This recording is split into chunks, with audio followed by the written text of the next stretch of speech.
Bismillahirrahmanirrahim. Assalamualaikum warahmatullahi wabarakatuh.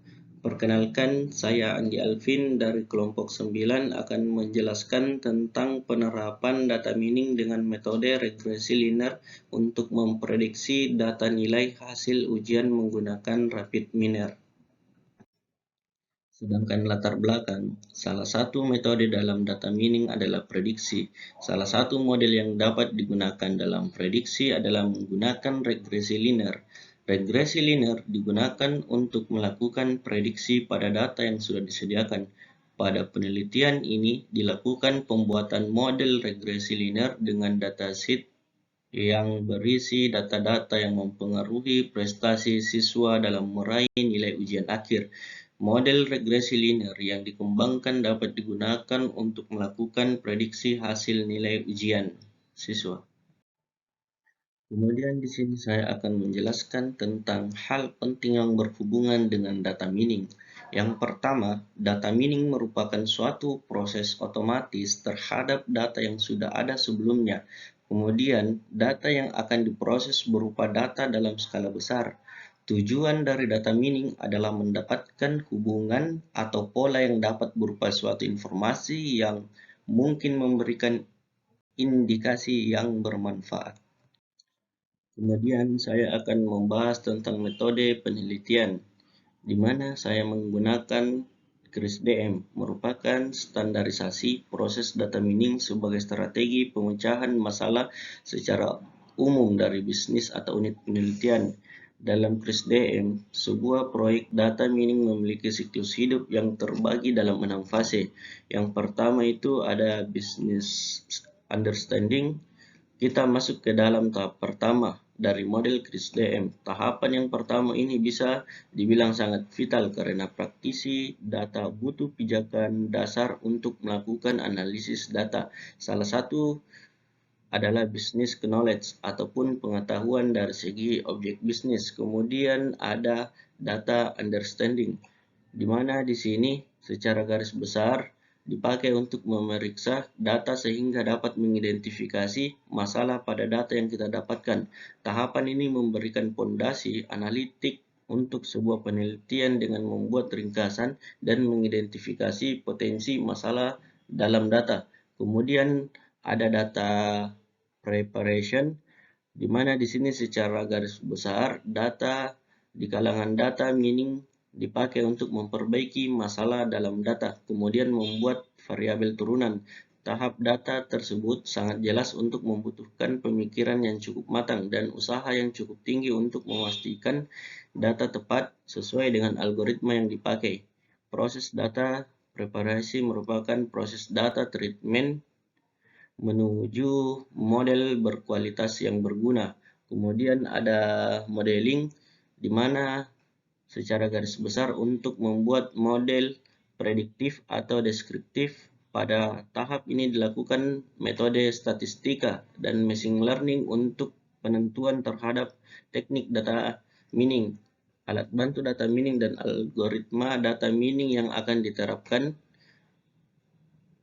Kemudian ada evaluation, di mana tahap kelima yaitu evaluation setelah didapatkan sebuah atau beberapa model sehingga dilakukan penilaian terhadap kualitas dan efektivitasnya. Kemudian ditentukan model seperti apa yang digunakan agar sesuai dengan objektif pada fase 1 hingga diambil sebuah keputusan penggunaan dari hasil data mining.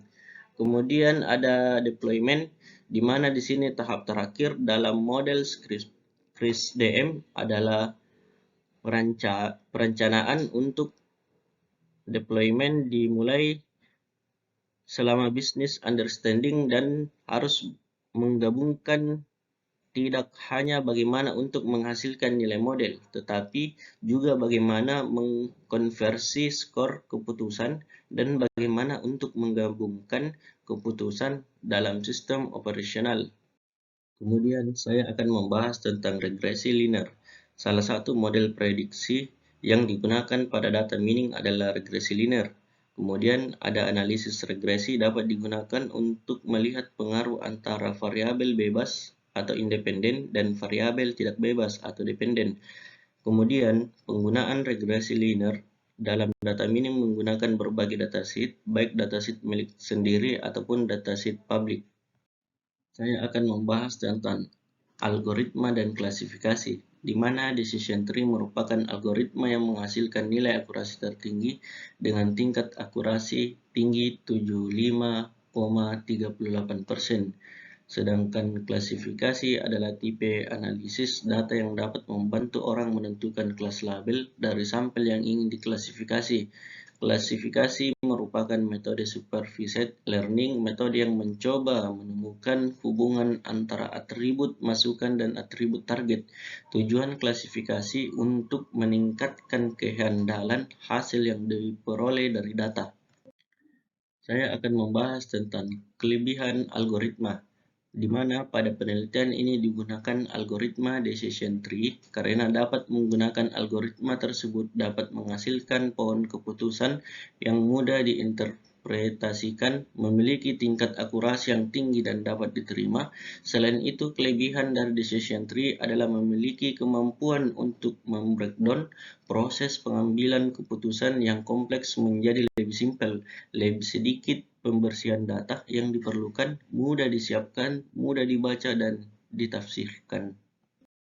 Di sini saya akan menjelaskan tentang proses klasifikasi menggunakan flowchart klasifikasi. Yang pertama itu ada sampel data, kemudian ada data training, data testing, kemudian memilih data, dan membuat model, dan evaluasi. Saya akan menjelaskan tentang deskripsi flowchart klasifikasi. Hal pertama yang dilakukan dalam proses klasifikasi data adalah dengan menyiapkan lalu memilih data.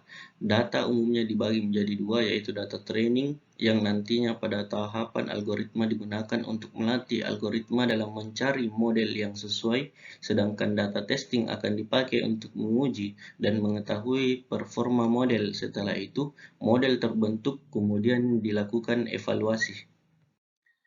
Di sini saya akan menjelaskan tentang proses algoritma menggunakan flowchart algoritma decision tree, di mana kita harus memulai dan terbagi menjadi dua. Yang pertama data training, kemudian akar dari pohon, dan terbagi menjadi tiga, yaitu hitung gain, pilih atribut, dan pohon keputusan.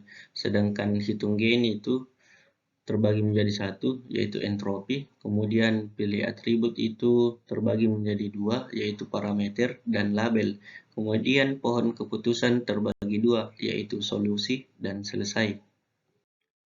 Di sini saya akan menjelaskan tentang deskripsi flowchart algoritma decision tree. Pada tahap decision tree, hal pertama yang dilakukan adalah dengan menyiapkan data mining, kemudian menentukan akar dari pohon, menghitung gain dengan persamaan entropi untuk memilih atribut sebagai akar, didasarkan pada nilai gain tertinggi dari atribut-atribut yang akan kemudian pilih parameter dan dijadikan sebagai label.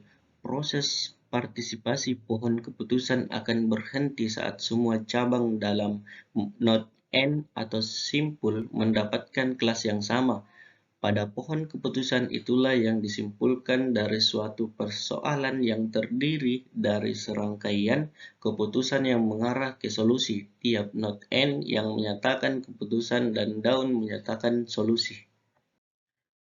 Kemudian, di sini saya akan menjelaskan tentang cara kerja, di mana kita harus memulai, kemudian menentukan kebutuhan hardware dan software, kemudian kita mempelajari tentang dataset. Kemudian di sini ada data pre-processing terbagi menjadi tiga, yaitu data cleaning, data transformation, dan data reduction. Antara data cleaning dan data transformation dan data reduction selanjutnya kita memilih data. Kemudian data terbagi menjadi dua, yaitu data testing, kemudian data training. Lalu antara data testing dan data training akan membuat model dan setelah itu mengevaluasi. Setelah mengevaluasi selesai, saya akan menjelaskan hasil penelitian atau demo program. Kita bisa lihat di sini gambar di mana kita harus memilih atribut yang akan digunakan. Tidak semua atribut digunakan, sehingga akan dipilih atribut yang mempengaruhi model. Dari 33 atribut yang ada, atribut ATT, sex, age, dan school tidak dipilih dalam proses pembuatan model. Atribut tersebut tidak saling mempengaruhi dalam pembuatan model. Kita dapat bisa melihat gambar di sini menunjukkan penggunaan operator select atribut dalam proses pemilihan atribut. Kemudian kita dapat bisa melihat gambar tersebut, yaitu mengubah tipe data nominal menjadi numerik. Di sini, atribut yang berisi data selain numerik akan diubah menjadi atribut yang berisi data numerik. Atribut sex yang berisi nominal F dan M akan diubah menjadi 0 dan 1. Atribut mjob yang berisi other service at home, teacher, dan health akan diubah menjadi numerik 0 sampai 4. Kita bisa dapat melihat gambar ini merupakan penggunaan operator nominal to numerical dalam proses mengubah tipe nominal menjadi numerik. Kemudian kita dapat melihat gambar selanjutnya. Di sini itu proses mengganti data missing value dengan data tertentu, di mana semua isi dataset yang digunakan harus terisi data atau tidak boleh mengandung data kosong. Agar data tidak mengandung data kosong, data yang berisi nilai kosong akan diganti dengan data rata-rata pada masing-masing atribut. Proses untuk mengganti data kosong dengan data tertentu. Kita dapat bisa melihat di sini gambar, yaitu proses mengganti data kosong dengan nilai rata-rata. Lalu kita dapat melihat gambar ini, di mana yaitu menentukan atribut yang menjadi label, di mana label yang digunakan dalam pembuatan atribut adalah G3. Gambar tersebut ini menunjukkan penggunaan operator set role untuk menentukan atribut G3 menjadi label. Di sini kita dapat melihat penggunaan operator weight by correlation. Kemudian kita akan masuk di mana tahap pembuatan model. Kita lihat di sini gambarnya, yaitu hasil pembobotan keterkaitan atribut terutama dengan atribut label G3. Menentukan nilai bobot yang digunakan dalam proses pembuatan model. Hasil pembobotan pada gambar tersebut ditentukan batas nilai bobot yang digunakan. Dalam penelitian ini, batas pembobotan yang akan digunakan adalah pembobotan di atas 0,15. Batas ini dipilih dengan pertimbangan batas 0,15 masih mendekati batas korelasi cukup lebih besar 0,25 sampai 0,5. Dan akan dilakukan pengujian apakah atribut yang di bawah batas cukup mempengaruhi model. Kemudian atribut yang digunakan dalam membuat model adalah G2, nilai ujian kedua, G1, nilai ujian pertama, failures, berapa kali pernah tinggal kelas, atau school sub atau tambahan pelajaran di luar sekolah, absence atau kehadiran di kelas, wals, konsumsi alkohol atau medu, tingkat pendidikan orang tua atau ibu. Goat itu beberapa banyak bermain atau keluar rumah dengan teman sebaya, dan fedu tingkat pendidikan orang tua atau ayah. Proses untuk pemilihan bobot menggunakan operator select by weight dengan parameter pemilihan bobot di atas 0,15. Ini kita dapat bisa melihat proses pemberian bobot di atas 0,15. Kemudian proses pembuatan model di sini kita dapat lihat yaitu berdasarkan pada pembobotan, pembuatan model linear regresi dapat dilakukan pada gambar tersebut, merupakan penggunaan operator linear regresi dalam proses pembuatan model. Kemudian di sini pembuatan model dengan data training dan pengujian dengan data testing. Kita lihat tadi gambar sebelumnya. Di situ model yang dihasilkan menggunakan sebuah data yang ada di dataset dan belum melakukan pengujian. Proses pengujian model dan akan menggunakan data training dan proses evaluasi menggunakan data testing. Pembagian data dilakukan dengan membagi data training sebanyak 80% dan data testing sebanyak 20%. Proses pembagian data menggunakan operator split data dan proses untuk melakukan pengujian menggunakan operator apply data. Kita lihat dari gambar yang sekarang merupakan proses pembuatan data dengan data training dan pengujian dengan data testing. Kemudian kita dapat di sini melihat gambar nilai linear regression. Di sini hasil dari proses pembuatan model menghasilkan model linear regresi yang hasilnya ditunjukkan pada pers 2.